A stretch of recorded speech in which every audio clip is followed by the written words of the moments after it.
You work 60 hours a week, deliver exceptional results, and watch colleagues who barely meet expectations get promoted above you.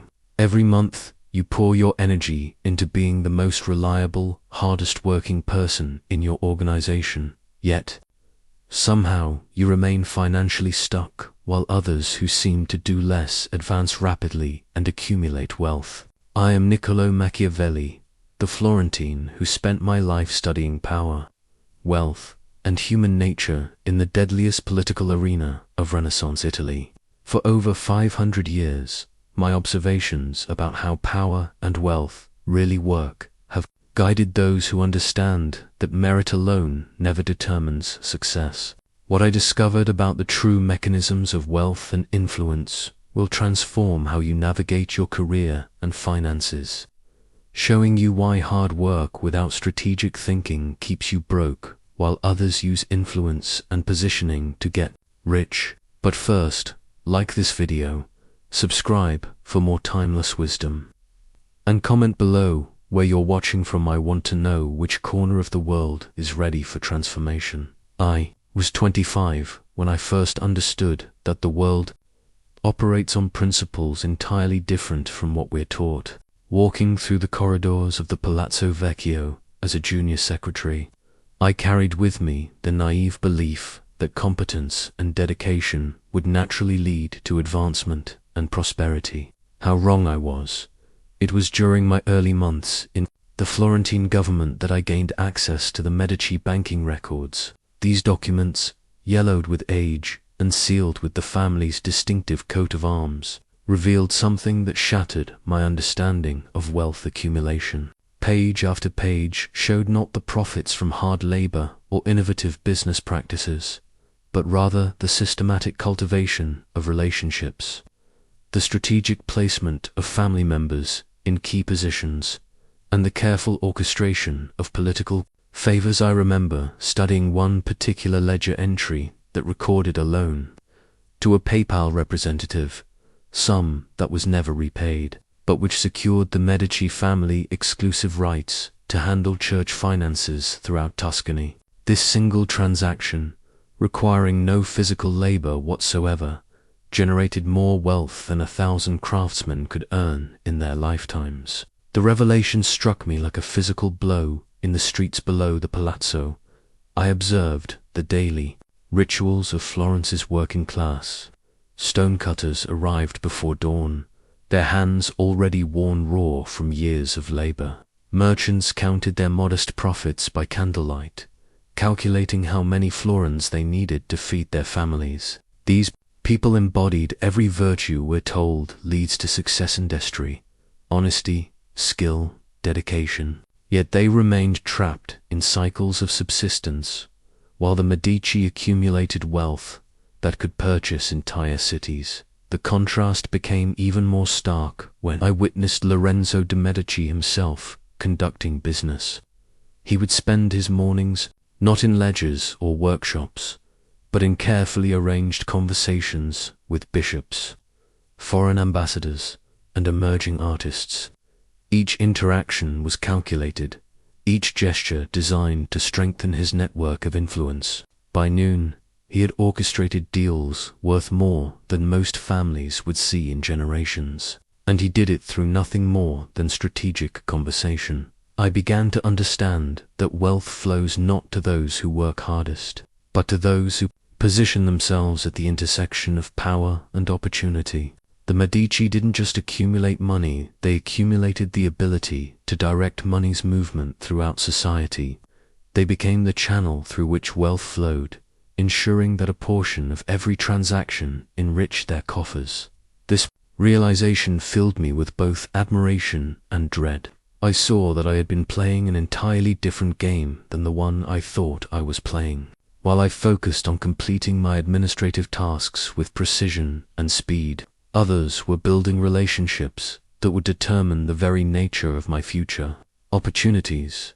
The moment that crystallized this understanding came when I watched a simple clerk, unremarkable in every way except for his strategic marriage to a minor noble family, receive a promotion that elevated him above men with decades more experience. His qualification wasn't competence, it was connection.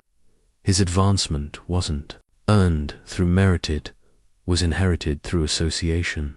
That night, I made a decision that would guide the rest of my life. I would study power not as a moral philosopher seeking to improve the world, but as a natural scientist seeking to understand how the world actually operates. My education in the true mechanisms of wealth accelerated dramatically when I was assigned as an envoy to the court of Cesare Borgia. If Florence had taught me that merit was insufficient for success, Caesar's court would teach me that strategic manipulation was not just useful, it was essential.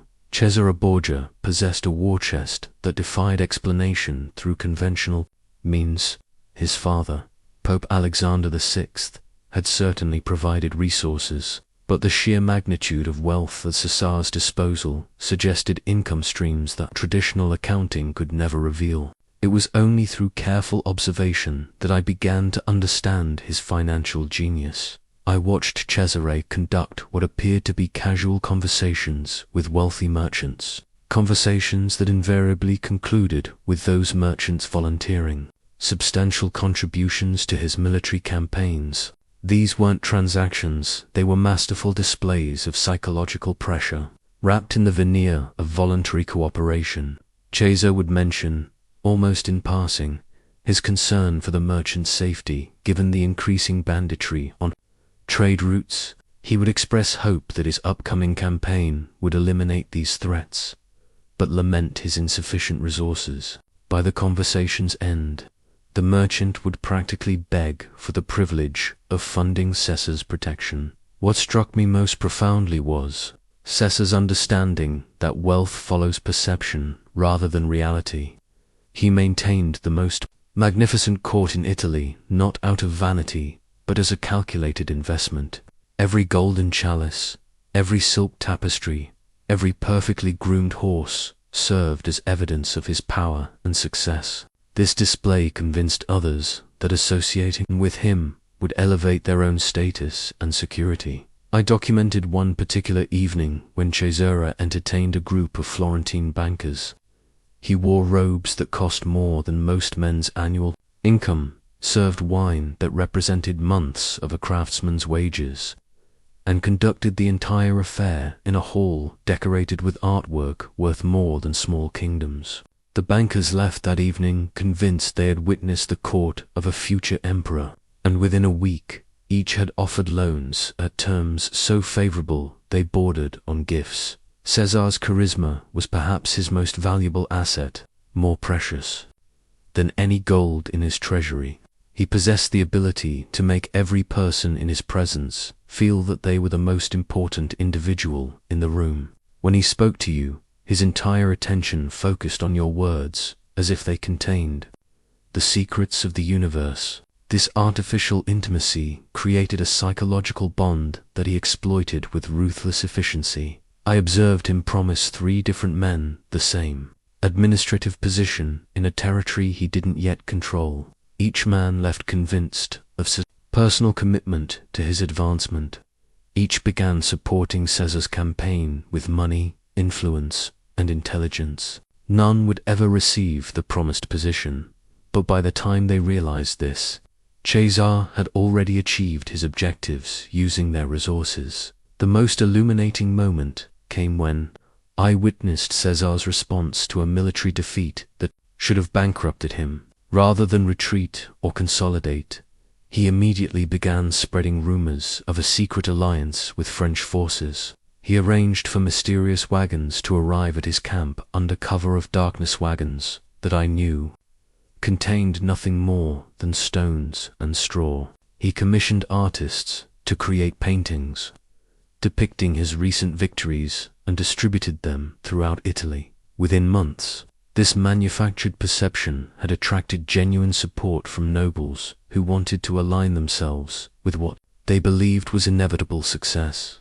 The fictional victory became real resources, which enabled actual victories, which validated the original fiction. Cesare had literally created wealth from nothing more than strategic deception. His court operated as a sophisticated machine for converting human psychology into material gain. Fear, greed, ambition, vanity, every human weakness became a lever that Cesare could manipulate to extract wealth and support from those around him. He understood that people rarely make decisions based on facts. They make decisions based on how those facts make them feel. I began to comprehend that the wealthy don't simply accumulate money.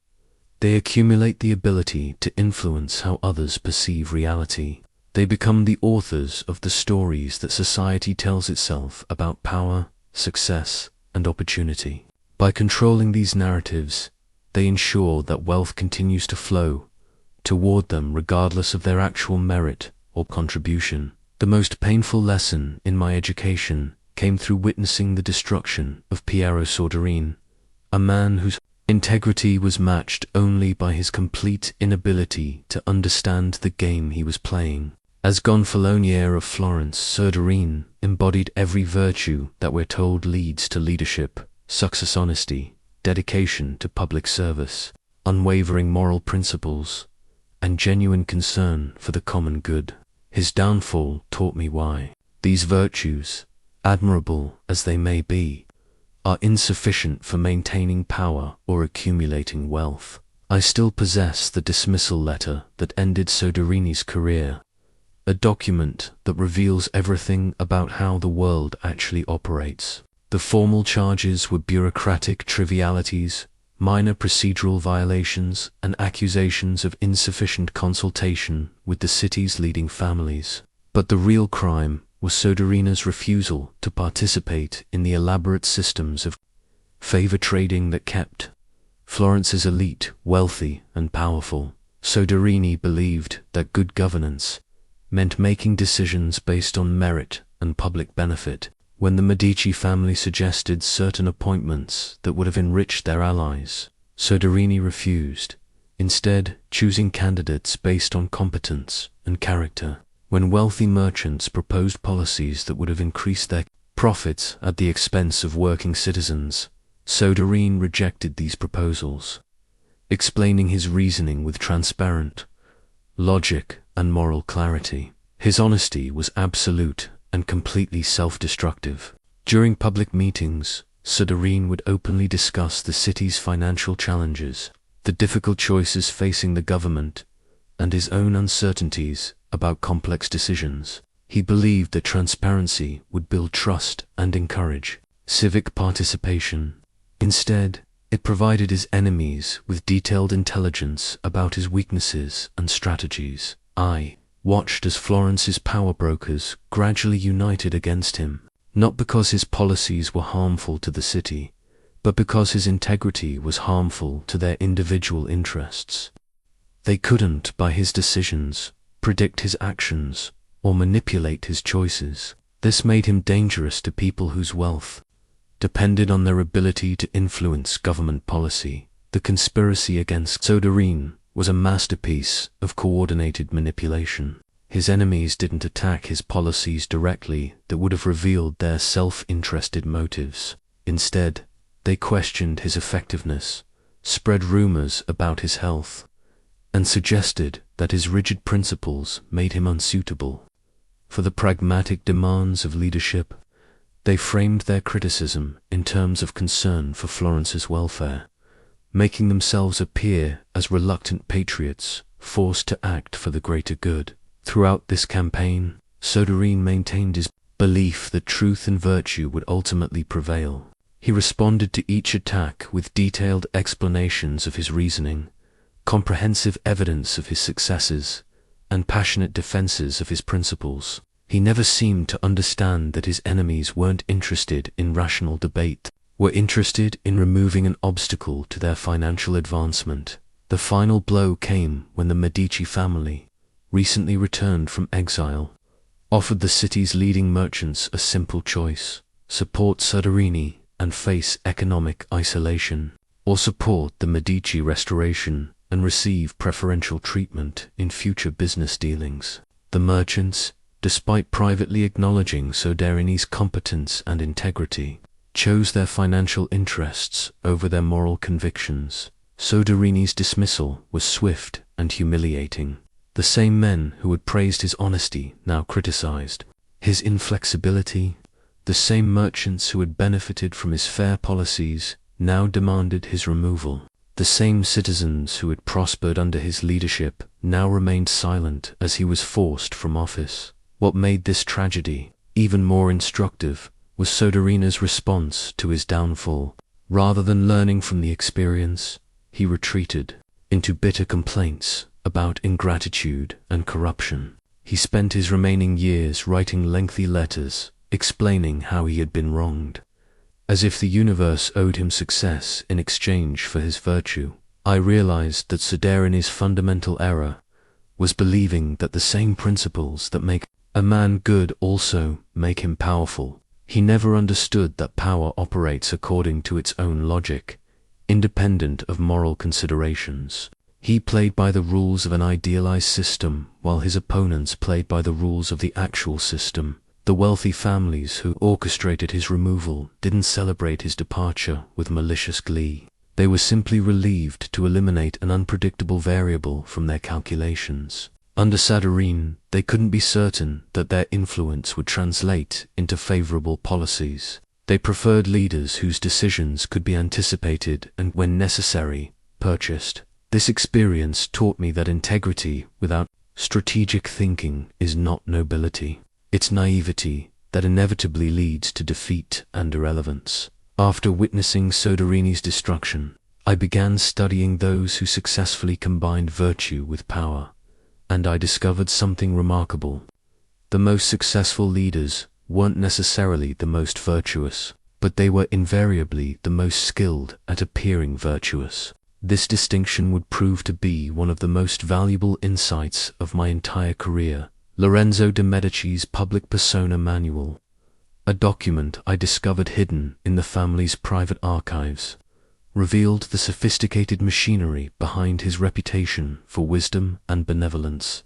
Every public appearance was carefully choreographed, every charitable act strategically timed, every statement crafted to reinforce the image of a leader who embodied Renaissance ideals of enlightened governance.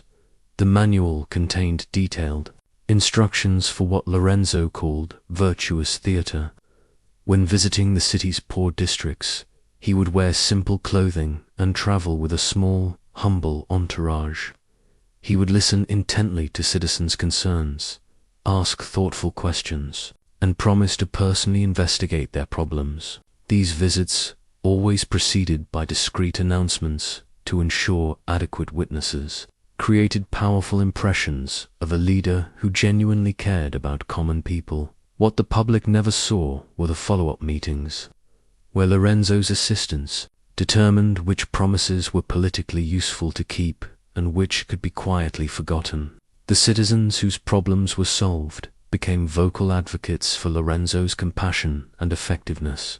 Those whose concerns were ignored typically assumed that larger political forces had prevented their benevolent leader from helping them. Lorenzo's charitable activities followed the same pattern of calculated virtue. His donations to churches, schools, and public works were always substantial enough to generate widespread attention, but carefully structured to enhance his political position. A donation to rebuild a church would be announced just before a crucial vote by the city's religious leaders.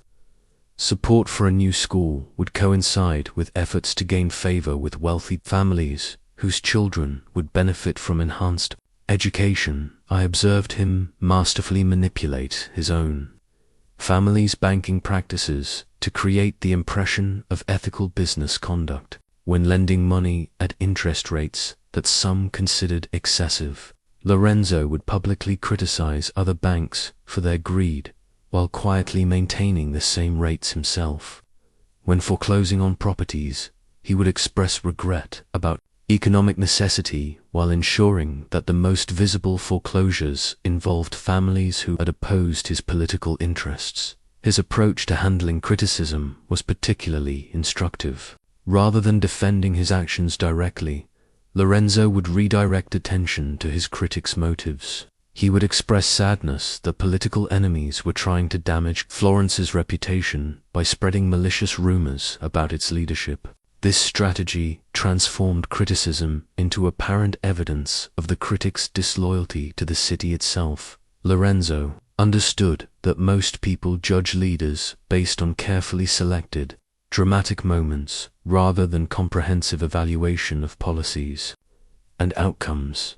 He therefore invested enormous resources in creating memorable scenes of leadership during crises.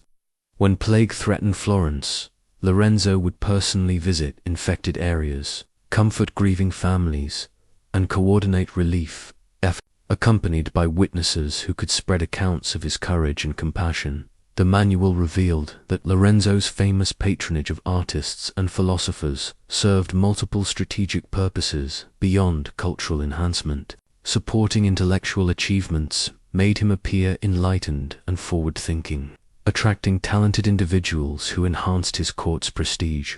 The artworks he commissioned always contained subtle political messages that reinforced his authority while appearing to celebrate universal human values. I learned that Lorenzo's famous humility was perhaps his most powerful weapon. He would consistently deflect praise by crediting others for his successes, expressing unworthiness of the honors bestowed upon him, and emphasizing his dependence on divine guidance and popular support. This apparent modesty made criticism seem ungrateful and unreasonable, while making his actual exercise of power seem reluctant and selfless. His treatment of potential rivals demonstrated sophisticated understanding of political psychology, rather than directly attacking competitors. Lorenzo would publicly praise their abilities while privately undermining their effectiveness. He would offer them positions that appeared prestigious but lacked real authority, keeping them close enough to monitor while ensuring they couldn't develop independent power bases. The most revealing section of the manual dealt with what Lorenzo called beneficial scandals, minor controversies that actually strengthened his position by making him appear more human and relatable. He would occasionally allow stories of personal struggles or family conflicts to become public, creating sympathy and demonstrating that even great leaders faced ordinary challenges. I realized that Lorenzo had transformed virtue from a constraint on power into a tool for acquiring and maintaining power. He understood that people wanted to believe their leaders were good, and he gave them carefully crafted evidence to support this belief while pursuing his actual objectives through methods that remained invisible to public scrutiny. The Pazzi conspiracy of 1478 provided me with an invaluable education in how networks of influence operate, revealing why individual merit pales in comparison to strategic relationships. The correspondence I obtained from that conspiracy's aftermath showed a web of connections so sophisticated that the plot's failure was less important than the relationships it illuminated. Francesco Pazzi and his co-conspirators weren't merely attempting to assassinate Lorenzo de' Medici, they were trying to redirect Florence's entire network of power and wealth toward themselves. Their letters revealed months of careful relationship building, strategic promises, and calculated loyalty purchases that had nothing to do with their banking competence or administrative skills. The conspiracy began not with military planning, but with dinner parties and casual conversations designed to identify potential allies among Florence's elite families. Each participant brought their own network of relatives, business partners, and political debtors into the larger scheme. What started as a handful of ambitious individuals gradually became a shadow network capable of challenging the Medici power structure. I studied how Francesco Pazzi cultivated Archbishop Salviati, not through theological discussions or shared spiritual values, but through carefully orchestrated social events where the Archbishop met wealthy merchants interested in church business contracts.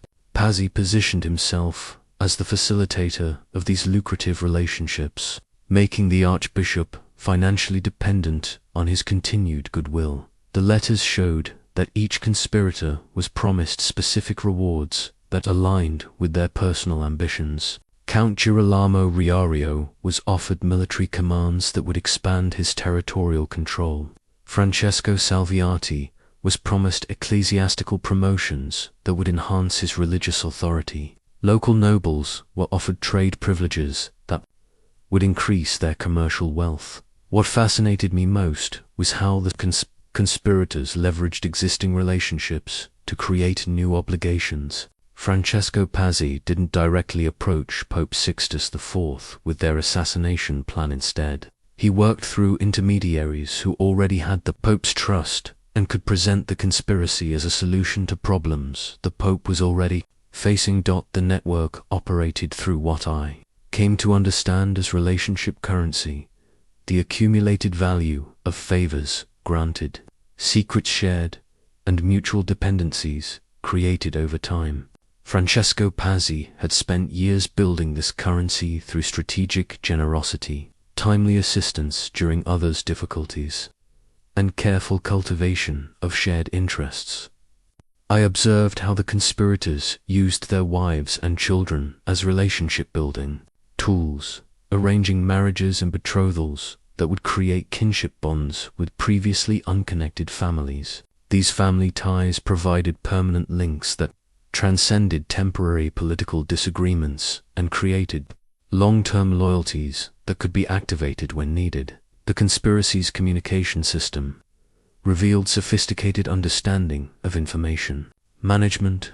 Different participants knew different aspects of the plan, ensuring that no single capture could expose the entire network. Messages were transmitted through seemingly innocent business correspondence, social invitations, and religious communications that appeared routine to outside observers. Even after the conspiracy's failure and Francesco Pazzi's execution, I watched how the surviving participants maintained their relationships and continued building influence. They understood that one failed attempt didn't invalidate the underlying principle that power flows through networks rather than individual achievement. Lorenzo de' Medici's response to the conspiracy demonstrated his own mastery of network dynamics. Rather than simply punishing the conspirators, he systematically dismantled their relationship structures while building his own. He offered amnesty to lesser participants who would publicly transfer their loyalty to him,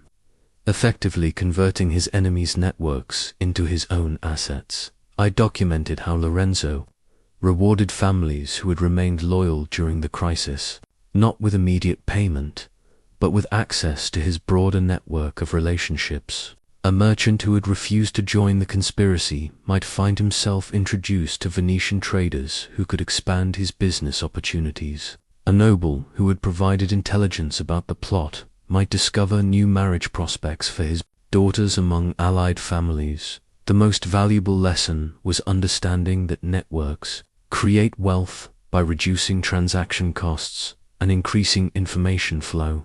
Within Lorenzo's network, business deals could be completed on verbal agreements. Investment opportunities were shared early among trusted allies, and political protection was provided automatically to network members. I realized that individual competence, while necessary, was never sufficient for substantial success. The most skilled craftsman would remain poor if he lacked relationships with customers, suppliers, and competitors. The most intelligent administrator would remain powerless if he couldn't build alliances with other officials, wealthy supporters, and influential families. The conspiracy taught me that wealth and power don't flow to those who deserve them most, but to those who position themselves at the center of the most valuable relationship networks. These networks become self-reinforcing systems where success breeds access to more relationships, which creates opportunities for greater success. During the height of Girolamo Savonarola's influence in Florence, I witnessed the most masterful demonstration of wealth generation through psychological manipulation I had ever encountered. The friar's ability to extract enormous sums from Florence's population by manipulating their fears and desires taught me that understanding human psychology was more valuable than understanding markets, politics, or even military strategy. Savonarola indulgences represented a financial innovation that would have impressed the most sophisticated bankers of our time. He had discovered how to monetize guilt, anxiety, and spiritual desperation by creating a system where people voluntarily surrendered their wealth in exchange for promises of spiritual security. The documents I obtained from his operations revealed the calculated precision behind what appeared to be spontaneous religious fervor.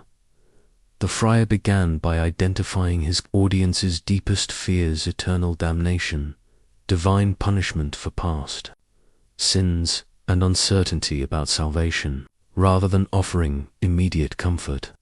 He systematically amplified these anxieties through sermons that painted vivid pictures of hellish torments awaiting the unprepared soul. He described specific punishments for specific sins, making each listener feel personally targeted by divine wrath. Having established the problem, Savonarola then positioned himself as the exclusive provider of the solution. His indulgences weren't simply religious documents, they were psychological relief mechanisms that transformed abstract spiritual terror into concrete financial transactions.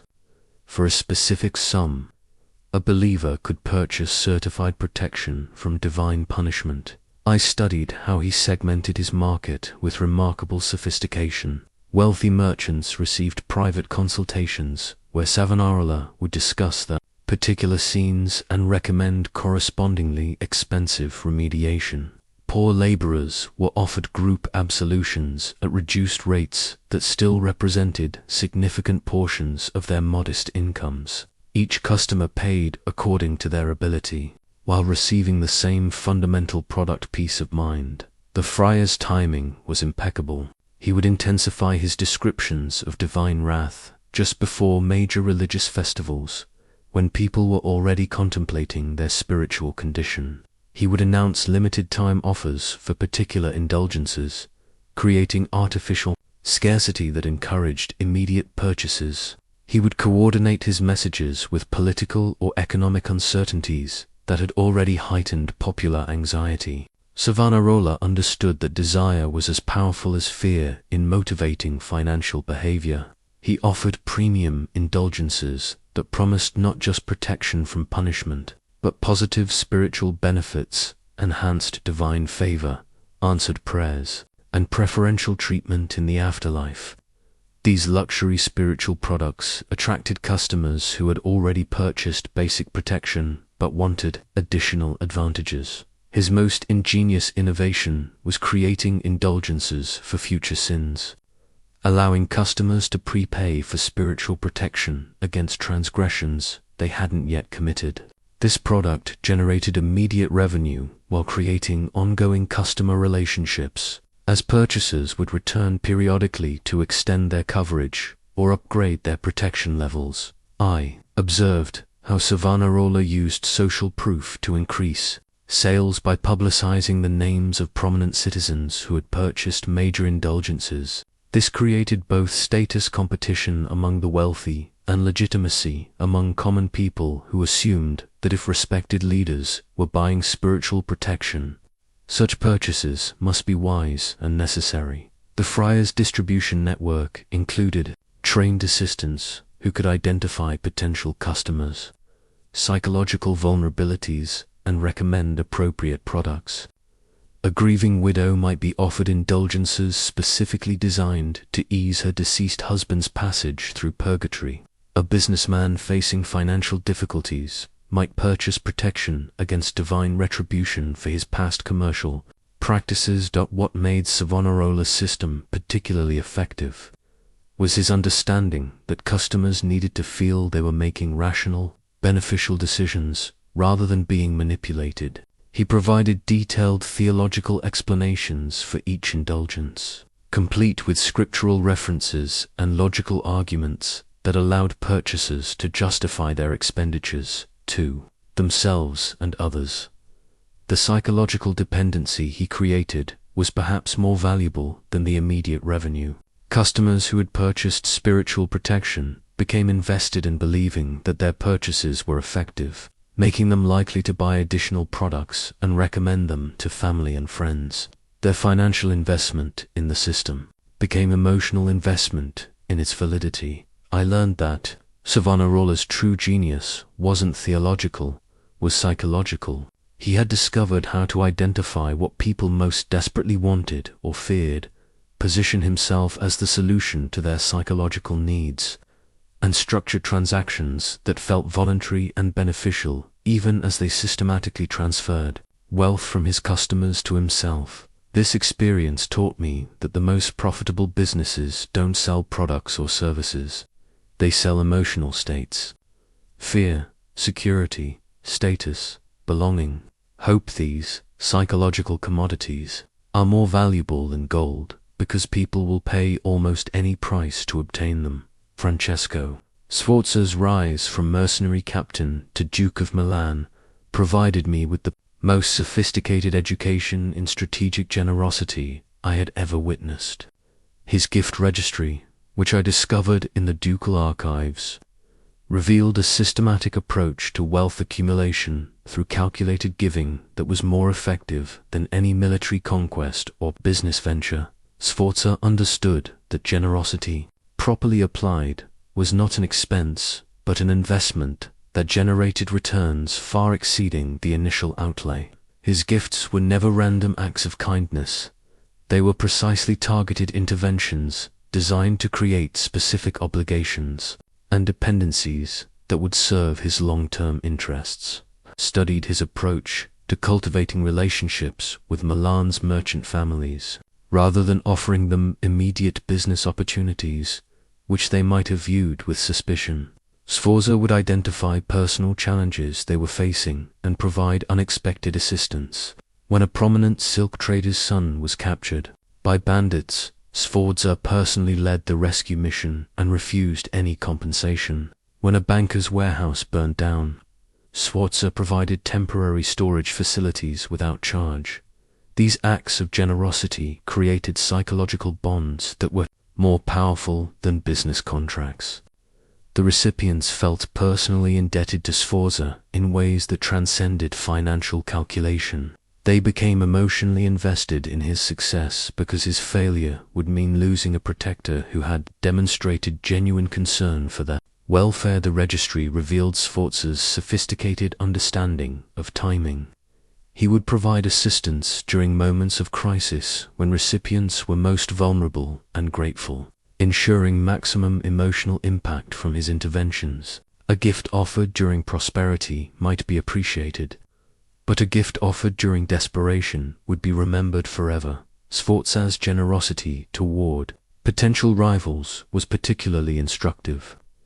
Rather than attacking competitors directly, he would shower them with honors, privileges, and apparent friendship that actually neutralized their threat. A rival military commander might be invited to join Sforza's court, given a magnificent title and treated with public respect, while being assigned responsibilities that kept him far from any real military authority. I observed how Sforza used generosity to create information networks.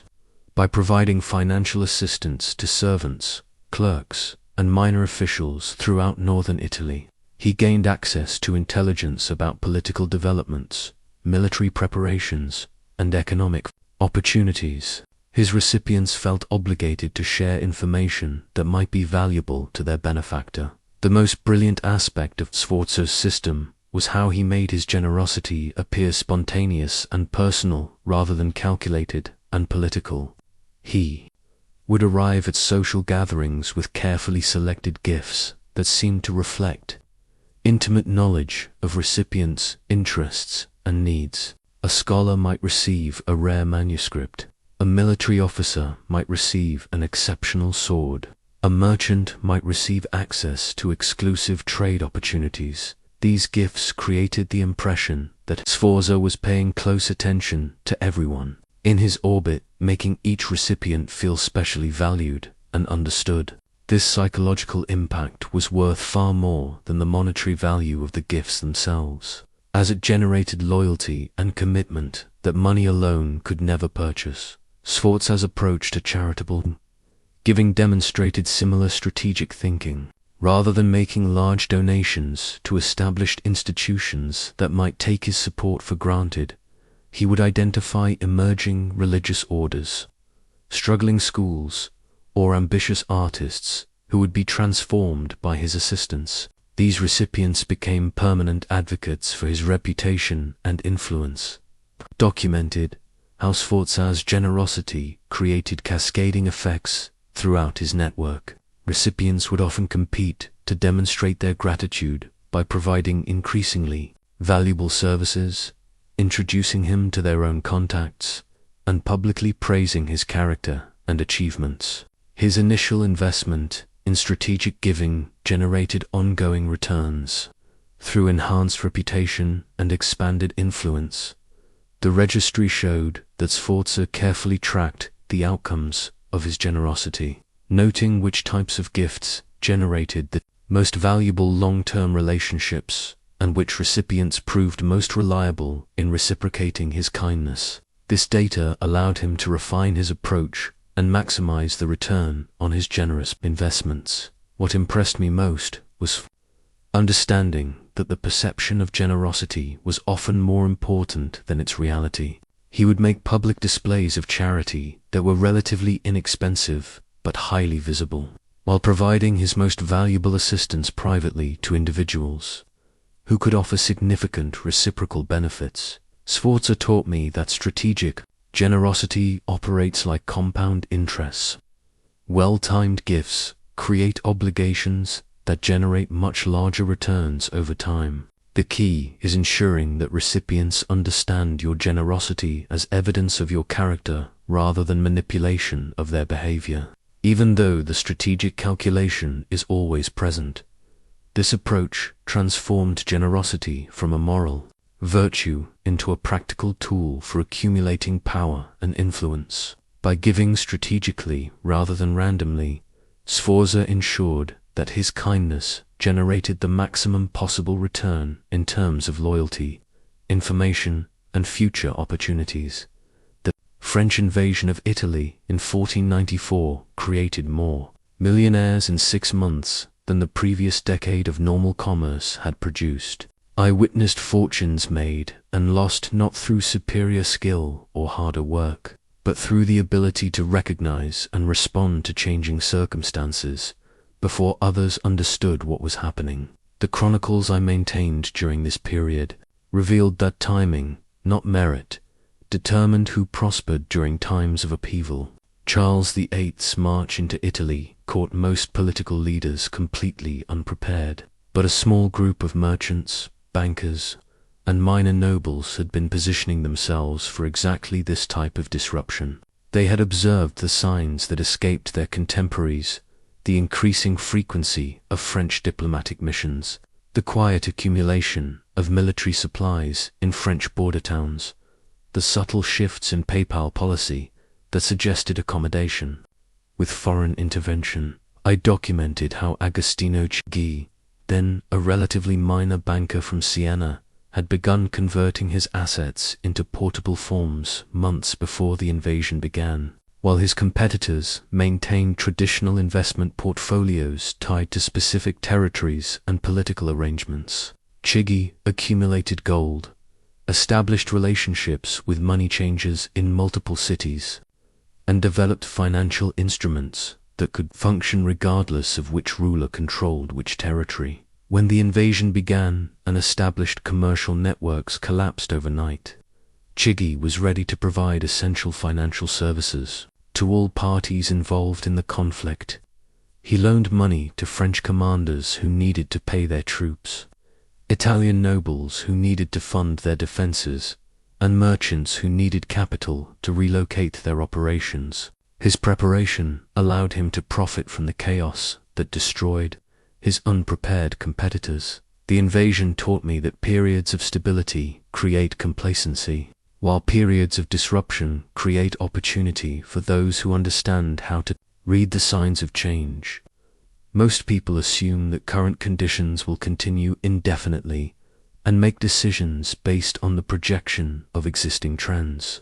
The few who recognize that change is inevitable position themselves to benefit from transformation rather than resist it. I observed how successful opportunists developed what I came to call early warning systems, networks of information sources that could detect changes before they became obvious to the general population. These individuals cultivated relationships with travelers, diplomats, merchants, and military officers who could provide intelligence about developing situations in distant locations. Antonio de' Medici exemplified this approach during the invasion crisis.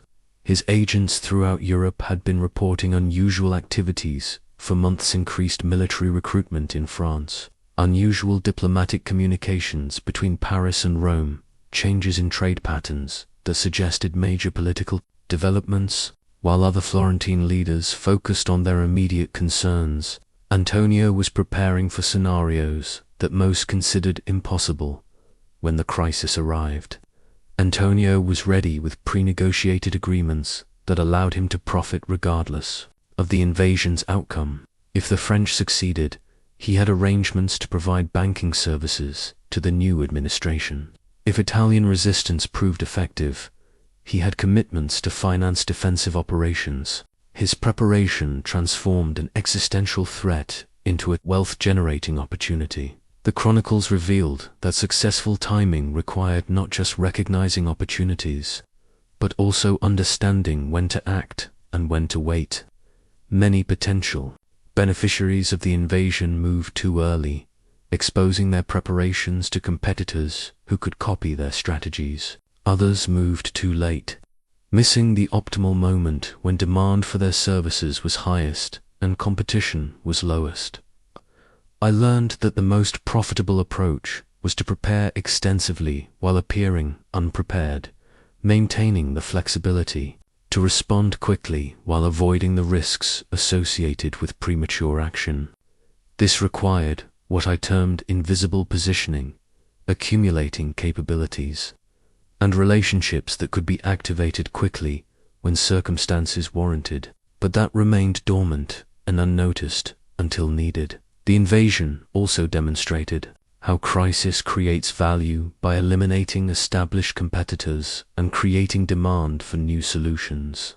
Traditional banking families who had dominated Florence's financial sector for generations found themselves irrelevant when their territorial assumptions became obsolete. Meanwhile, previously marginal players who had developed more adaptable approaches suddenly became essential providers of crucial services. What struck me most powerfully was that the greatest fortunes weren't made by those who caused the disruption, but by those who positioned themselves to benefit from disruption, regardless of its source. The French invasion was followed by Spanish intervention, PayPal military campaigns, and imperial involvement, each creating new opportunities for those who understood how to read the patterns of change. I realized that every major transformation creates winners and losers, not based on merit or virtue, but based on preparation and positioning.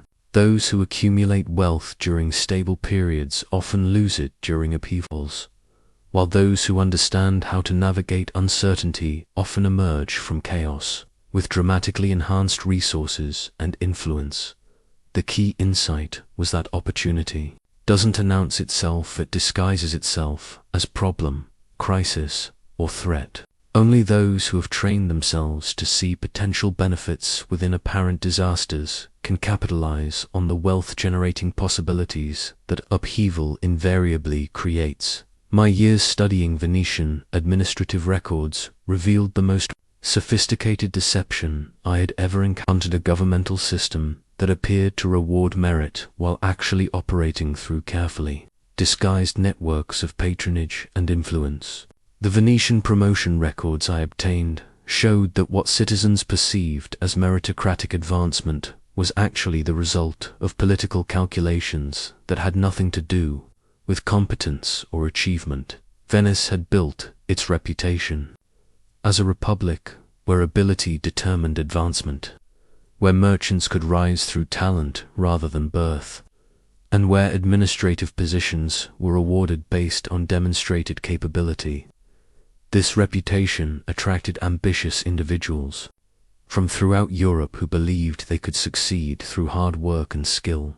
What they discovered was a system more sophisticated in its manipulation than any traditional monarchy. The records revealed that Venetian promotion committees maintained detailed files on every candidate that included not just professional qualifications, but extensive documentation of family connections, political loyalties, financial dependencies, and personal vulnerabilities. Promotion decisions were made by weighing these political factors against professional competence, with merit serving primarily as a justification for choices that had already been determined by influence considerations. I studied the case of Marco Dandolo, whose rise through Venice's diplomatic corps appeared to exemplify meritocratic advancement. His promotions were consistently justified by his negotiating skills, linguistic abilities, and successful mission outcomes.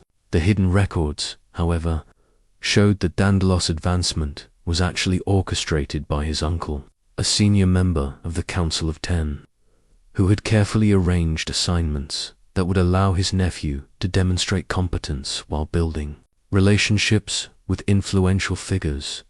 Each of Dandolo's successful missions had been designed to be successful. He was given assignments where the outcome had already been determined through private negotiations, allowing him to claim credit for achievements that required no particular skill. He was introduced to foreign diplomats who had been privately instructed to treat him favorably. His apparent negotiating victories were actually the implementation of agreements that had been reached before he arrived. The genius of this system was that Dandolo himself believed in his own merit. He had worked diligently, studied extensively, and performed his duties conscientiously. His success felt earned because he had made genuine efforts to excel. He became a passionate advocate for Venice's meritocratic principles because his experience seemed to prove that talent and effort were rewarded. I observed how Venice used this illusion to motivate exceptional performance from individuals who had no hope of advancement. Talented people who lacked political connections would work tremendously hard, believing that superior results would eventually be recognized and rewarded. Their efforts generated substantial value for the state, while their inevitable disappointment was blamed on their own inadequacies rather than systemic bias. The promotion records showed that Venice's leaders understood the motivational power of meritocratic mythology. They ensured that a small percentage of promotions genuinely rewarded merit, creating visible examples that validated the system's reputation. These exceptional cases were publicized extensively, creating proof that advancement was possible for anyone with sufficient talent and dedication. Meanwhile, the vast majority of significant positions were filled through political considerations, disguised as merit evaluations. Candidates with the right connections would be given opportunities to demonstrate competence in controlled environments where success was virtually guaranteed. Their subsequent promotions appeared to reward their achievements while actually rewarding their relationships. I documented how Venice's examination systems reinforced this illusion through carefully designed tests that appeared objective, while actually favoring candidates with access to insider information. The content of examinations would be subtly indicated to preferred candidates through informal conversations, study materials, or practice sessions that were presented as routine preparation but that provided crucial advantages. The most revealing aspect of the Venetian system was how it handled genuinely exceptional talent that emerged from unexpected sources. Rather than suppressing such individuals, Venice would co-opt them by offering limited advancement in exchange for loyalty to the existing system. These exceptional performers would be promoted just enough to validate meritocratic principles, while never advancing far enough to challenge established power structures. What made Venice's approach particularly effective was its creation of multiple parallel hierarchies that allowed talented individuals to achieve satisfaction and recognition without gaining real power. A brilliant administrator might become a renowned expert in trade law, earning respect and comfortable compensation while remaining completely dependent on political leaders for significant decisions. I realized that Venice had solved the fundamental challenge facing any elite group: how to benefit from talent while maintaining control over opportunity. By creating the illusion that merit determined advancement, they motivated exceptional performance from the entire population, while ensuring that only politically reliable individuals gained access to real authority. The Venetian model taught me that the most stable systems of inequality are those that convince participants that their position reflects their abilities rather than their circumstances. When people believe they are being evaluated fairly, they blame themselves for failure, rather than questioning the system that evaluates them.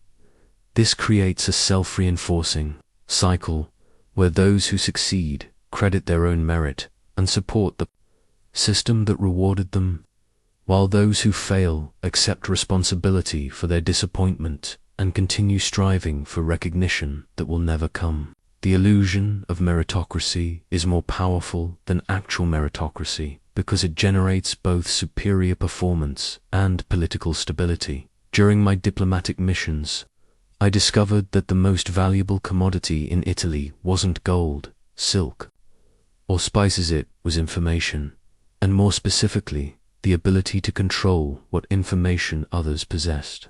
The diplomatic cipher keys I obtained revealed an entire economy based on information asymmetries that generated wealth more reliably than any traditional business enterprise. The Venetian diplomatic service had perfected what I came to understand as information arbitrage, the practice of profiting from differences in what various parties knew about the same situation. Their cipher system wasn't just about military security.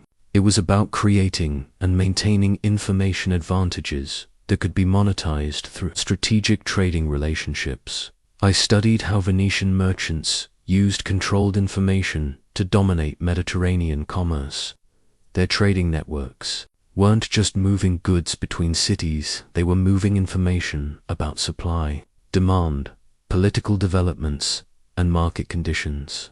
A Venetian trader might know about a grain shortage in Constantinople weeks before local merchants, allowing him to position inventory and negotiate contracts that would be impossible if all parties had equal information. The cipher keys revealed that Venice maintained what amounted to a private intelligence service that gathered information from throughout Europe and the Middle East. This intelligence wasn't used primarily for military or political purposes. It was used to create trading advantages that generated enormous profits through superior market positioning. I observed how this system operated through a network of seemingly innocent participants: ship captains, innkeepers, money changers, and clerks who gathered intelligence about local conditions and transmitted it through coded communications to Venetian decision-makers. A ship captain might report unusual military activity in a foreign port, information that could indicate coming political changes that would affect trade routes and commodity prices. The most profitable application of controlled information involved what the Venetians called manufactured scarcity. By controlling information about supply disruptions, weather conditions, or political developments, Venetian merchants could create artificial shortages that dramatically increased the value of their inventory. Other merchants, lacking access to the same information, would be caught unprepared by market changes that Venice had anticipated and positioned itself to exploit. Documented one particularly instructive example where Venetian intelligence agents learned of impending military action that would disrupt Spanish silver shipments from the New World. This information was kept strictly confidential, while Venetian merchants quietly accumulated silver at normal prices. When the disruption occurred and silver prices tripled throughout Europe, Venice was positioned to sell at enormous profits, while their competitors struggled with shortages. The cipher system also revealed how Venice used controlled information to manipulate their own competitors' decisions. By selectively sharing false or misleading intelligence, they could encourage rival merchants to make poor investment choices or enter markets at disadvantageous times. A Genoese trader might receive subtle indications that demand for certain goods was increasing in particular markets, leading him to invest resources in inventory that Venice was actually planning to flood with competing products. What impressed me most was Venice's understanding that information control required not just gathering intelligence, but also managing what information was available to others. They would sometimes deliberately leak accurate but incomplete information that would lead competitors to make partially correct but ultimately disadvantageous decisions. The diplomatic correspondence showed that Venice had developed sophisticated methods for extracting information from foreign officials without revealing their own intelligence interests. Venetian diplomats would engage in seemingly casual conversations that actually gathered crucial intelligence about political developments, military preparations, and economic policies that could affect trading opportunities. I learned that the most valuable information was often the most mundane details about harvest conditions, local political tensions, changes in trade regulations, or shifts in popular sentiment that could predict larger developments. Venice's agents were trained to recognize the significance of apparently trivial information that others might ignore.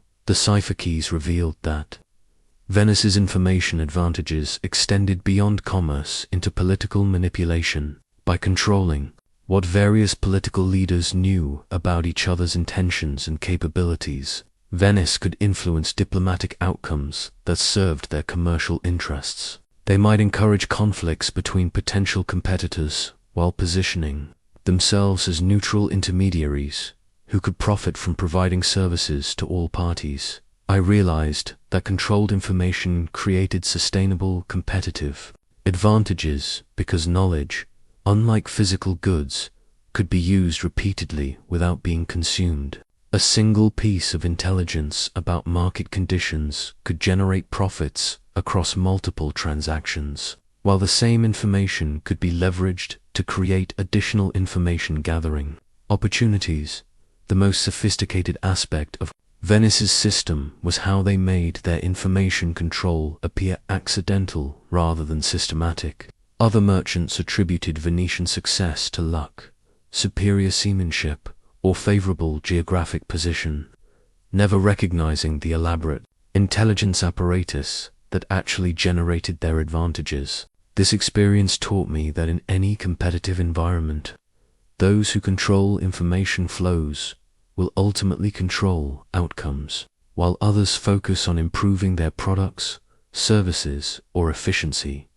The truly successful focus on ensuring they know more than their competitors about the factors that determine success. The condottieri contracts I studied during my military observations revealed one of the most destructive myths that keeps capable people poor: the belief that loyalty is a virtue that will be rewarded by those who benefit from it. These mercenary agreements showed that successful leaders understood loyalty as a resource to be purchased from others while maintaining their own freedom to act according to changing circumstances. Francesco Sforza's treatment of his own subordinate commanders demonstrated this principle with brutal clarity. His contracts were structured to ensure maximum loyalty from his officers, while preserving his own flexibility to abandon them when circumstances changed. Each commander was bound by strict terms that penalized disloyalty severely, while Sforza retained the right to modify agreements based on military necessity.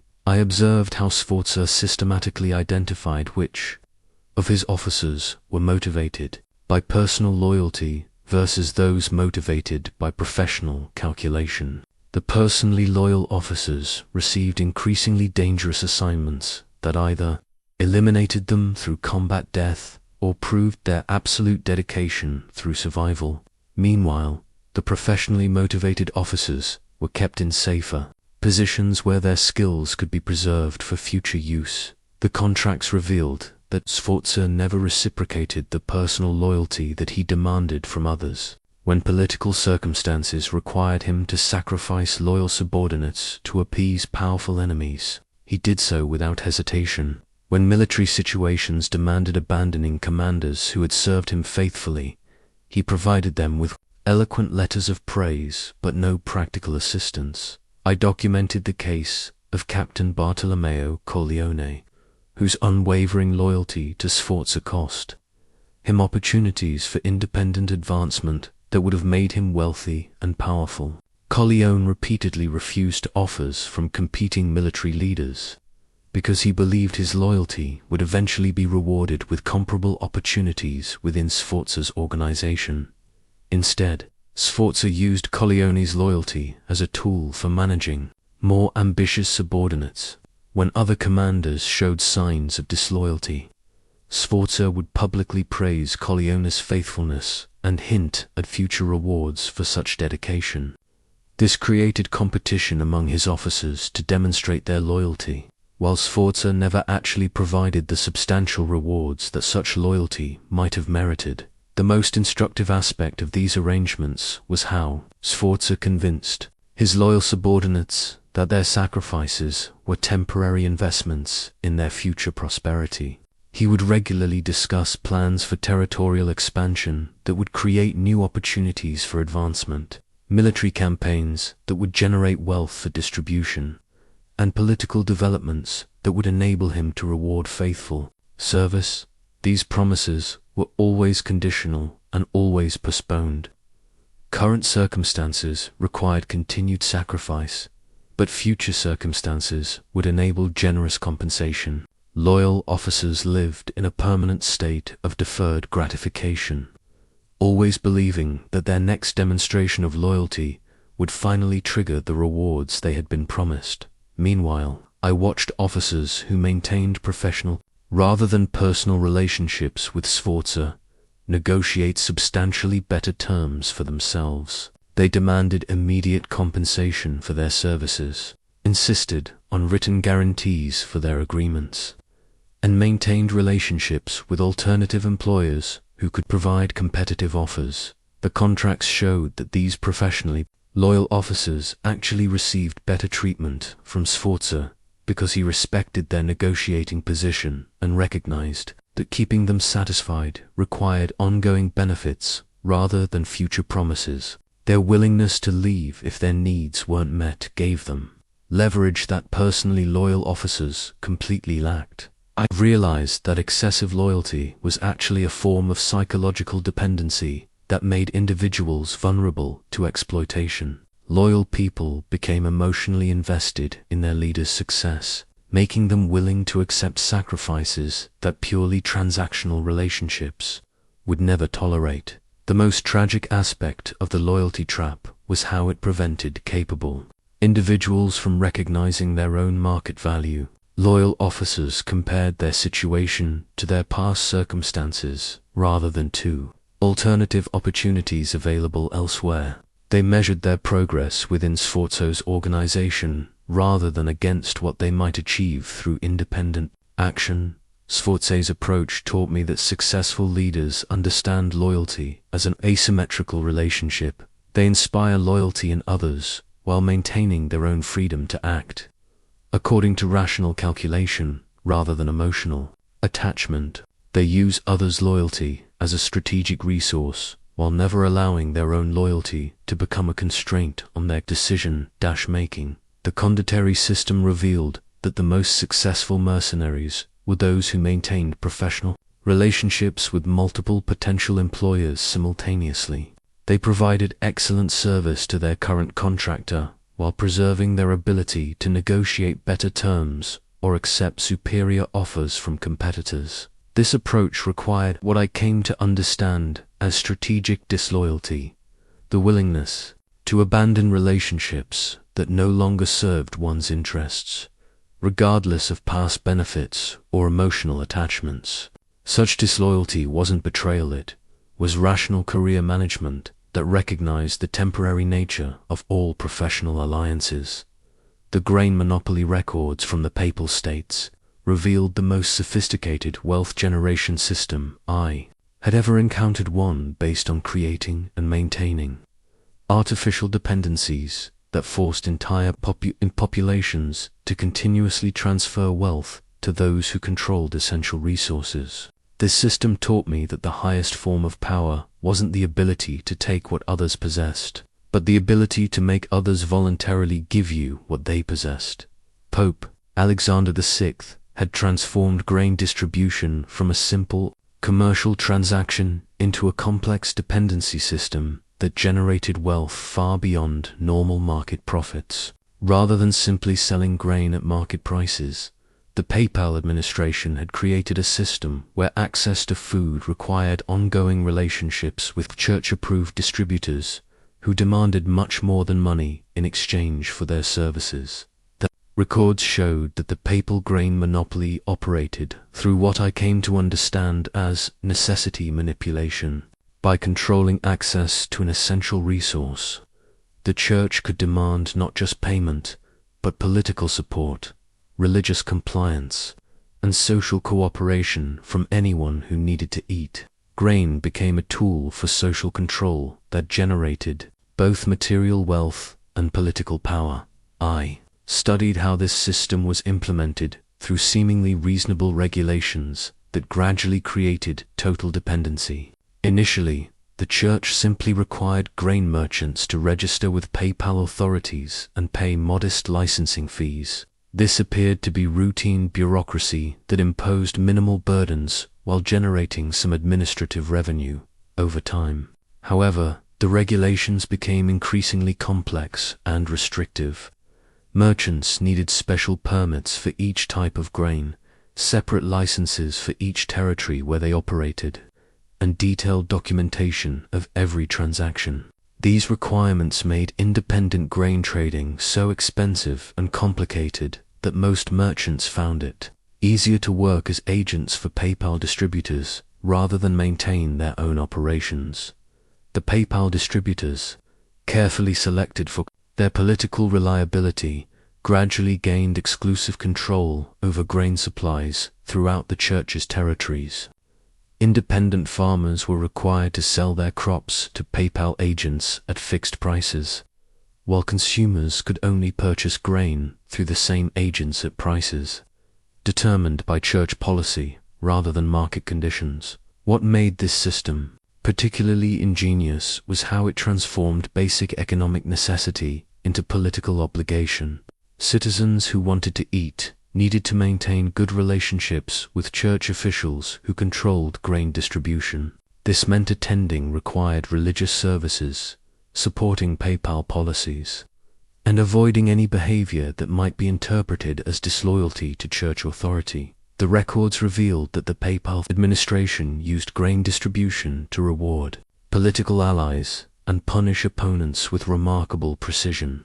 Families who demonstrated appropriate religious devotion found grain readily available at reasonable prices. Those who questioned church policies discovered that grain became mysteriously scarce or prohibitively expensive in their neighborhoods. I observed how this dependency system created a self-reinforcing cycle of compliance and control. Citizens who had become dependent on papal grain distribution developed strong incentives to support policies that maintained the system, even when those policies were contrary to their long-term interests. They became active participants in maintaining their own dependency because disrupting the system would threaten their immediate survival. The most sophisticated aspect of the papal approach was how it made dependency appear voluntary and beneficial. Church officials presented grain distribution as a charitable service that protected citizens from market volatility and merchant exploitation. They emphasized how the system ensured fair prices and reliable supplies that private markets might not provide. This messaging convinced many citizens that they were beneficiaries of papal generosity rather than victims of papal manipulation. They felt grateful for church protection rather than resentful of church control, making them more likely to support policies that strengthened the system that sustained their dependency. I documented how the papal administration used artificial scarcity to increase the value of their control. Even when grain supplies were abundant, church officials would occasionally create shortages in specific areas to remind citizens of their dependence on papal goodwill. These manufactured crises reinforced the perception that church protection was essential for survival. The grain monopoly also demonstrated how dependency systems could be expanded once they were established. Citizens who had become dependent on church-controlled grain found themselves increasingly dependent on church-controlled access to other necessities: housing, employment, legal services, and social relationships. Each additional dependency made resistance to church authority more difficult and more costly. What impressed me most was how this system generated wealth through dependency rather than productivity. The church didn't need to grow more grain, improve distribution efficiency, or provide superior service to maintain their profits. They simply needed to maintain their control over access to grain that others produced.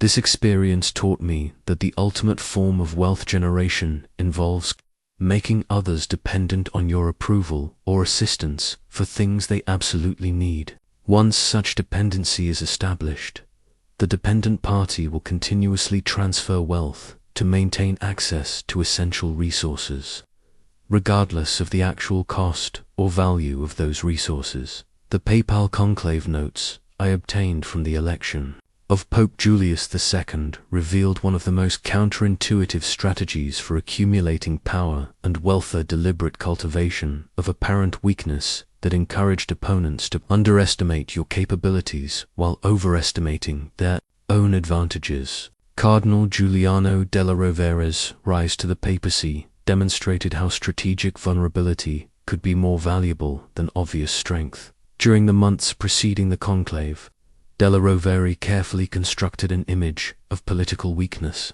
that concealed his actual influence and resources. He publicly lamented his lack of support among the College of Cardinals, expressed doubts about his chances for election, and appeared to defer to more prominent candidates who seemed to have superior political positions. The conclave notes showed that this apparent weakness was entirely manufactured. Della Rovere had spent years building a sophisticated network of alliances with cardinals throughout Europe, securing commitments of support through carefully negotiated agreements that were kept secret from his competitors. His public displays of uncertainty masked one of the most effective political campaigns in papal history. I studied how Della Rovere used his apparent weakness to gather intelligence about his opponent's strategies and resources. Cardinals who believed he posed no serious threat were willing to discuss their own plans and alliances in his presence, providing him with detailed knowledge of the political landscape that informed his own strategic decisions. His competitors, convinced of their own superiority, became careless in their preparations and overconfident in their approaches. They focused their attention on what they perceived as serious threats, while ignoring the candidate who would ultimately outmaneuver them all. Their assumption that Della Rovere was weak made them vulnerable to tactics they never anticipated. Notes revealed that Della Rovere's strategy included deliberate displays of financial limitation that concealed his actual resources. He would express concern about his ability to fund traditional conclave expenses, suggest that he might need to withdraw from consideration for economic reasons, and appear to operate with a much smaller budget than his wealthier competitors. Meanwhile, his actual campaign was lavishly funded through sources that remained hidden from other candidates. Foreign allies provided substantial financial support that never appeared in public records. Family resources were channeled through intermediaries who couldn't be connected to his candidacy. Business associates made investments in projects that actually funded political activities. This financial deception allowed Della Rovere to provide unexpected benefits to cardinals whose support was available for purchase, while his competitors assumed he lacked the resources to compete in such transactions. Cardinals who had been approached by multiple candidates often chose Della Rovere because his offers were surprisingly generous compared to his apparent means. I observed how Della Rovere's apparent weakness created sympathy that translated into political support.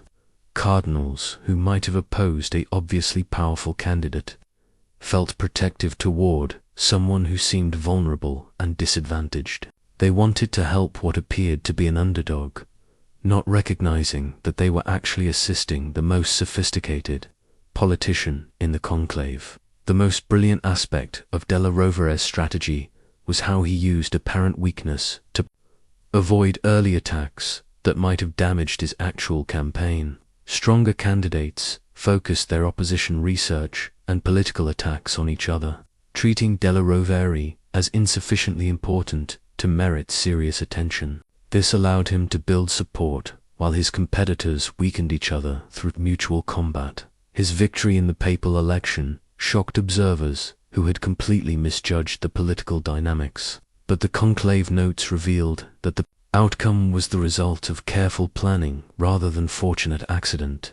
Della Rovere had understood that appearing weak was often more advantageous than appearing strong, particularly in competitive environments where strength attracted opposition. Once elected Pope Julius II, Della Rovere immediately abandoned his appearance of weakness and revealed the formidable political and military capabilities he had possessed throughout the campaign. Cardinals who had supported him, expecting to work with a manageable pontiff, discovered they had elected one of the most assertive and demanding leaders in church history. This transformation demonstrated that apparent weakness had been a temporary, strategic choice rather than an actual limitation. Julius II's subsequent achievements, military campaigns, architectural projects, and political reforms showed capabilities that had been present but hidden during his rise to power. The papal conclave taught me that strength openly displayed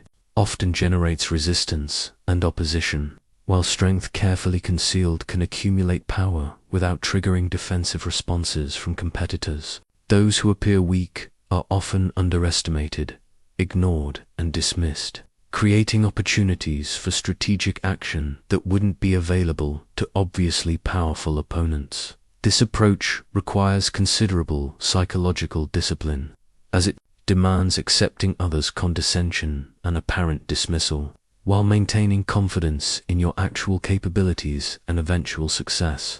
But for those who can master this discipline, apparent weakness becomes a form of strategic camouflage that enables extraordinary achievement. The Pact of Bologna documents revealed the most uncomfortable truth about wealth and power accumulation. Strategic betrayal, properly executed, often represents rational career advancement rather than moral failure. The treaty negotiations between Pope Julius II and King Louis XII of France demonstrated how successful leaders understand loyalty as a temporary alliance tool rather than a permanent constraint on their decision-making. I had witnessed the careful cultivation of the Franco-Papal alliance over several years, watching as both parties invested substantial resources in building what appeared to be a lasting partnership. French gold flowed to Rome to support papal military campaigns, while church influence was deployed throughout Italy to advance French political interests. Each party provided the other with valuable services that created mutual dependency and apparent loyalty. The Bologna documents showed that Julius II had been planning the alliance's termination from almost the moment it was established, while publicly celebrating French friendship and privately reassuring French ambassadors of his commitment to their partnership. The Pope was secretly negotiating alternative arrangements that would allow him to abandon his French allies when circumstances made such abandonment advantageous. What made this betrayal particularly instructive was its strategic timing. Julius II waited until the French alliance had served its purpose by providing him with the military resources necessary to establish papal control over central Italy. Once this objective had been achieved, and French support was no longer essential for his success, he began positioning himself to switch sides in the broader European conflict. The Pope's betrayal wasn't impulsive or emotional, it was a carefully calculated response to changing circumstances that made continued alliance with France less valuable than partnership with France's enemies. The Holy League offered Julius II better terms for achieving his remaining objectives, making loyalty to his French allies an obstacle to his continued advancement. I studied how Julius II managed the transition from French ally to French enemy, without appearing duplicitous or untrustworthy to potential future partners. He framed his betrayal as a reluctant response to French actions that had violated the spirit of their original agreement, presenting himself as the victim of French unreliability rather than the perpetrator of papal disloyalty. This narrative allowed Julius II to maintain his reputation for principled leadership while demonstrating to other potential allies that he was willing to abandon relationships that no longer served his interests. Paradoxically, his betrayal of the French actually enhanced his credibility with new partners who appreciated his willingness to prioritize effective alliances over sentimental attachments. The documents revealed that Julius II had prepared for the betrayal by systematically reducing his dependency on French support while secretly building alternative resource networks. By the time he openly abandoned the French alliance, he had already secured replacement funding, military assistance, and political backing that made French retaliation largely ineffective. I observed how this strategic betrayal redistributed substantial wealth and territory throughout northern Italy. Territories that had been controlled by French allies were transferred to papal supporters, creating new opportunities for advancement among Julius II's followers while eliminating competing power centers that had been sustained by French resources. The betrayal also demonstrated how successful leaders use the threat of abandonment to maintain favorable terms in their continuing relationships. Other allies, having witnessed Julius II's willingness to abandon the French when circumstances warranted, became more generous in their own dealings with the Pope to ensure they remained valuable enough to retain his loyalty. What impressed me most was how Julius II transformed potential criticism of his betrayal into evidence of his strategic sophistication. Rather than apologizing for abandoning his allies, he presented his flexibility as a virtue that enabled him to respond effectively to changing circumstances that rigid loyalty would have prevented him from addressing. The Pact of Bologna taught me that the most successful individuals understand relationships as temporary arrangements that serve specific purposes rather than permanent commitments that constrain future decisions. They maintain loyalty as long as relationships remain mutually beneficial, but they retain the freedom to abandon partnerships that become obstacles to their advancement. This approach requires careful evaluation of when relationships have outlived their usefulness and when new opportunities justify the costs associated with betrayal. The key is ensuring that the benefits gained through strategic betrayal exceed the reputation, costs, and relationship damage that such actions inevitably create. Strategic betrayal also demands superior alternatives that make abandoning current relationships worthwhile. Julius II could betray the French because he had secured better partnerships with their enemies. Without such alternatives, betrayal becomes self-destructive rather than strategically beneficial. The most important lesson was understanding that, in competitive environments, loyalty often represents a luxury that successful individuals cannot afford to maintain. When it conflicts with advancement opportunities, those who prioritize loyalty over strategic calculation often find themselves abandoned by more pragmatic competitors who understand relationships as tools rather than ends in themselves. After centuries of observing human nature, I can tell you that the fundamental patterns of power and wealth accumulation have remained remarkably consistent despite dramatic changes in technology, governance, and social organization.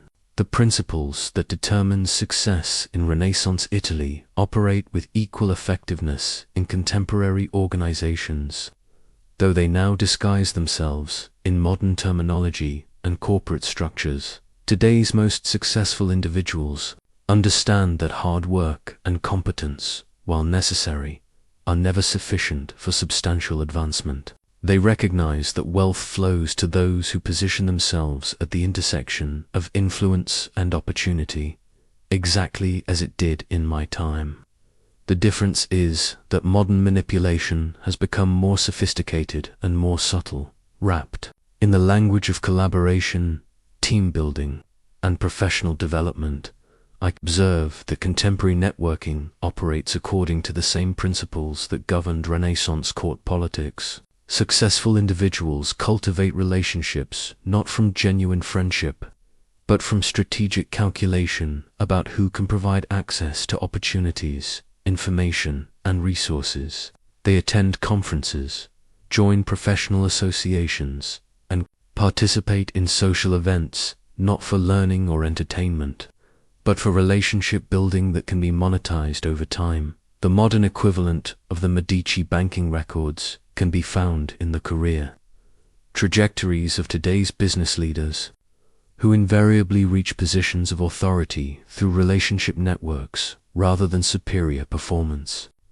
They understand that promotion depends more on who recommends them than on what they accomplish, leading them to invest more energy in managing perceptions than in improving capabilities. Today's workplace exhibits the same information asymmetries that I observed in Venetian trading networks. Successful individuals position themselves to receive advanced knowledge about organizational changes, market developments, and strategic decisions that allow them to prepare for opportunities before their colleagues understand what is happening. They cultivate relationships with assistants, consultants, and executives who can provide early warning about developments that affect career prospects. The creation of dependency that I witnessed in the PayPal grain monopoly now operates through expertise, specialization, and relationship management.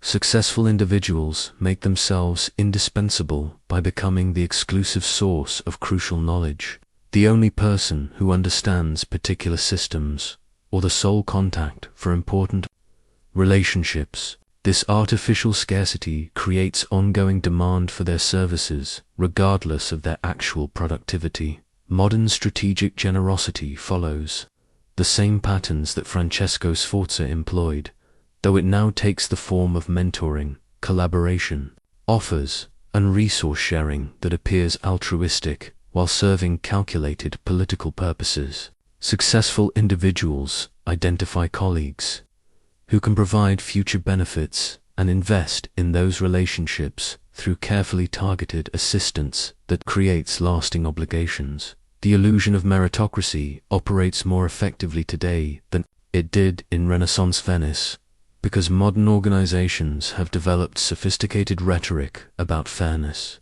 diversity, and equal opportunity that conceals the reality of influence-based advancement. Employees who lack political connections work tremendously hard, believing that superior performance will eventually be recognized, while those with strategic relationships advance through carefully arranged opportunities that appear to reward merit. Today's loyalty trap manifests in employee dedication to organizations that view workers as expendable resources. The most successful individuals maintain professional relationships with multiple potential employers simultaneously, always positioning themselves to benefit from better opportunities regardless of their current organization's welfare. They provide excellent service while preserving their freedom to abandon relationships that no longer serve their advancement. The appearance of weakness that proved so effective for Cardinal della Rovere now operates through humility performances, self-deprecation, and apparent deference that conceals strategic ambition. Successful individuals allow colleagues to underestimate their capabilities, while quietly building influence networks and positioning themselves for opportunities that others never see coming. Strategic betrayal in contemporary settings takes the form of abandoning mentors who have outlived their usefulness, leaving organizations just before they face difficulties, and shifting allegiances to align with emerging power structures. This behavior is reframed as career development, professional growth, and adapting to changing circumstances rather than disloyalty or opportunism. The most successful contemporary individuals understand that reputation management is more important than actual achievement. They invest substantial resources in building personal brands, controlling narratives about their accomplishments, and ensuring that their names are associated with successes, regardless of their actual contributions. They recognize that perception often matters more than reality in determining advancement opportunities. What makes modern manipulation particularly effective is how it has been integrated into accepted professional practices. Behavior that would have been recognized as political maneuvering in my time is now presented as leadership development, strategic thinking, and business acumen. This legitimization allows successful individuals to pursue Renaissance-style power accumulation while appearing to follow contemporary ethical standards. The digital age has simply provided new tools for implementing ancient strategies. Social media platforms function as relationship management systems that allow strategic individuals to maintain contact with hundreds of potentially useful connections. Professional platforms enable reputation management and influence building that operates according to the same principles. I observed in Italian city-states. Understanding these patterns allows you to recognize the actual rules governing advancement in any organization or industry, regardless of the official policies or stated values that claim to determine success. The choice becomes whether you will continue operating according to the mythology of meritocracy or begin implementing the strategies that actually generate wealth and influence in human organizations. Now that you understand the fundamental principles governing wealth and power accumulation, the question becomes how to transform yourself from someone who works hard for modest returns into someone who works strategically for substantial returns.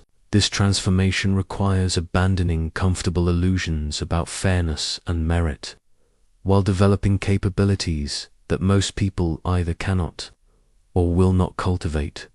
Begin by conducting an honest assessment of your current position, using what I call the personal power inventory. Document your existing relationships not based on personal affection, but based on their potential value for advancing your objectives. Identify individuals who control resources you need, who possess information that could benefit you, and who have influence over decisions that affect your advancement. Next, evaluate your current approach to work and career development. If you are spending most of your energy on task completion and skill improvement, you are operating according to the worker mindset that ensures continued subordination. Successful individuals spend at least half their time on relationship building, information gathering, and strategic positioning activities that have no immediate productive output but generate long-term advancement opportunities. The most crucial transformation involves changing how you think about loyalty and commitment. Begin practicing what I term strategic flexibility, maintaining excellent professional relationships, while constantly evaluating whether those relationships continue to serve your advancement. This doesn't mean becoming disloyal, but rather ensuring that your loyalty is reciprocated and beneficial rather than one-sided and exploitative. Start building information networks by cultivating relationships with individuals who have access to advanced knowledge about organizational changes, industry developments, and opportunity creation. This requires identifying the assistants, consultants, and mid-level managers who often know about important developments before senior leadership makes official announcements. Develop your capacity for strategic generosity by identifying colleagues who could provide future benefits and finding ways to assist them with their current challenges. This assistance should appear spontaneous and altruistic while actually serving your long-term relationship-building objectives. Keep careful records of the favors you provide so you can appropriately leverage them when opportunities arise. Master the art of controlled information sharing. Begin paying attention to what information you possess that others might find valuable, and practice sharing such information strategically rather than automatically. Information shared at the right time with the right person can generate substantial relationship value, while the same information shared indiscriminately provides no strategic benefit. Transform your approach to organizational politics by abandoning the naive belief that avoiding politics is possible or virtuous. Every workplace operates according to political dynamics, whether participants acknowledge this reality or not. Those who refuse to engage politically are not noble. They are simply allowing others to make political decisions that affect their advancement without providing input into those decisions. Practice reputation management by taking credit for your contributions, while ensuring that your name becomes associated with successful projects and positive outcomes. This requires documentation of your achievements, strategic communication about your role in successful initiatives, and careful positioning to be visible when recognition is distributed. Develop your capacity for strategic deception by learning to conceal your actual ambitions while pursuing them. This doesn't mean lying about your qualifications or accomplishments, but rather avoiding discussions of your long-term objectives that might trigger competitive responses from colleagues who share similar goals. Begin cultivating multiple potential career paths simultaneously rather than committing yourself exclusively to advancement within your current organization. This requires building relationships with potential employers, maintaining awareness of external opportunities, and developing skills that are transferable across different contexts. Learn to recognize and exploit the loyalty trap by identifying colleagues who provide valuable services based on personal devotion rather than strategic calculation. These individuals can often be motivated to assist your advancement through relatively modest investments in apparent friendship and recognition. Practice strategic timing by learning to recognize when circumstances are changing in ways that create new opportunities or threats. This requires developing sensitivity to organizational dynamics, industry trends, and political developments that most people ignore until their effects become obvious. Master the appearance of weakness when such appearance provides strategic advantages. This involves allowing others to underestimate your capabilities while you build influence networks and position yourself for opportunities that stronger appearing competitors cannot access. Most importantly, begin thinking of yourself as someone who shapes circumstances rather than someone who responds to circumstances. This mindset shift from reactive worker to proactive strategist is the foundation of all successful transformation from employee to leader, from wage earner to wealth accumulator. The transformation process requires approximately 18 months of consistent application before the results become apparent to others, and approximately 3 years before the financial benefits become substantial. This timeline demands patience and persistence that most people cannot maintain, which is why these strategies remain effective for those who can implement them consistently.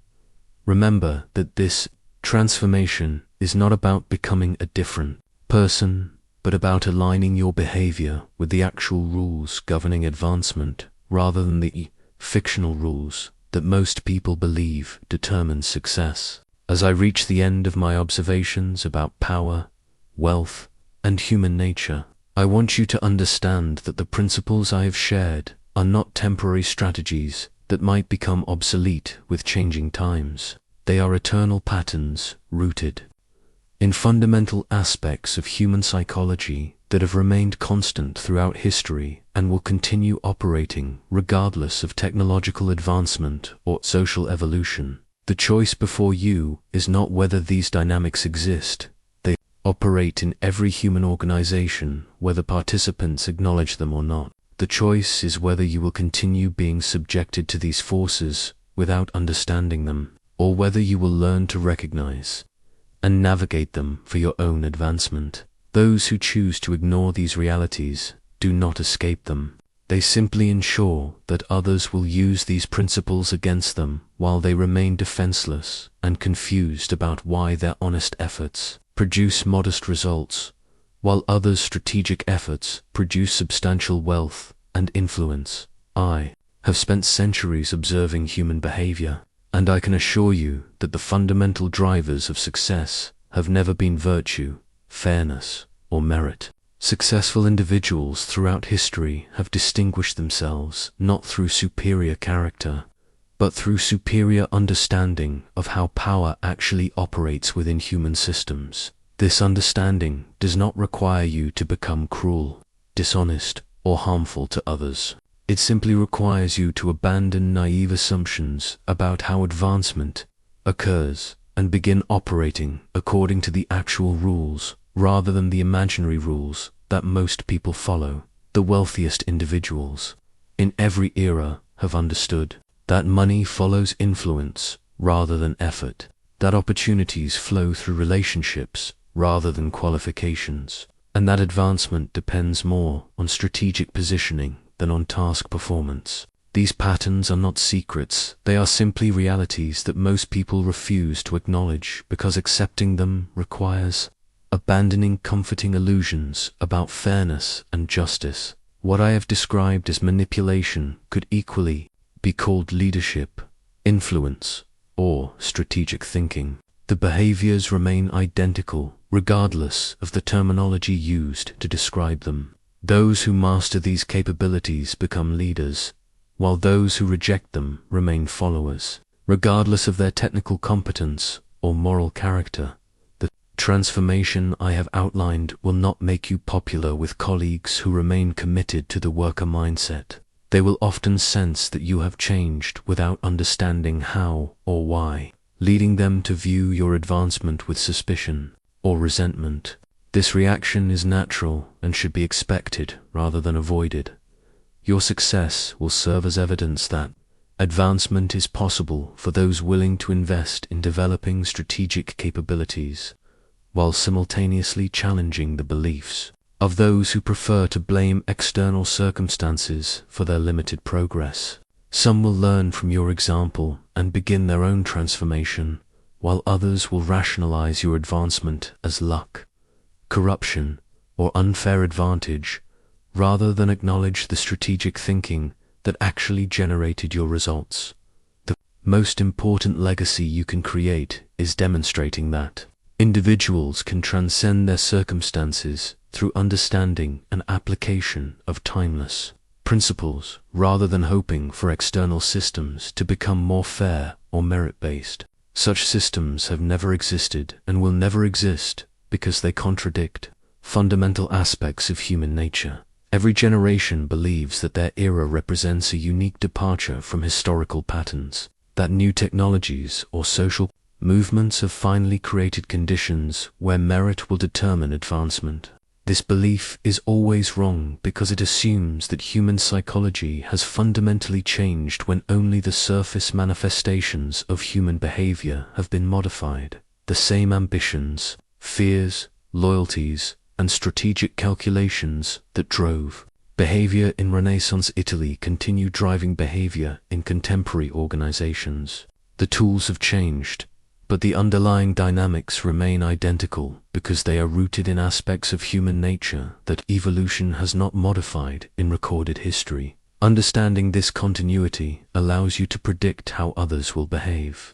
In competitive situations, anticipate how power structures will evolve within organizations, and position yourself advantageously within systems that appear chaotic to those who lack historical perspective. The principles I have shared represent the distillation of centuries of observation about how successful individuals actually operate rather than how they claim to operate.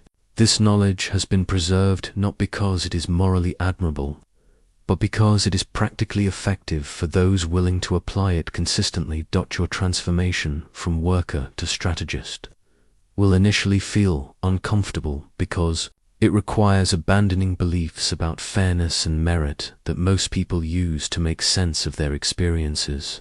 This discomfort is temporary.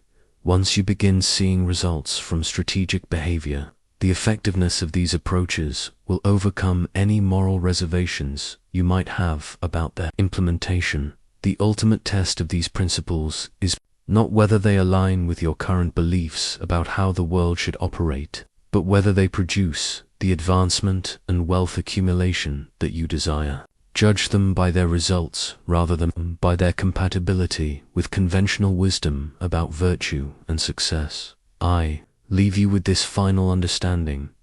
The choice between remaining a hard worker who stays broke or becoming a strategist who gets rich is entirely yours.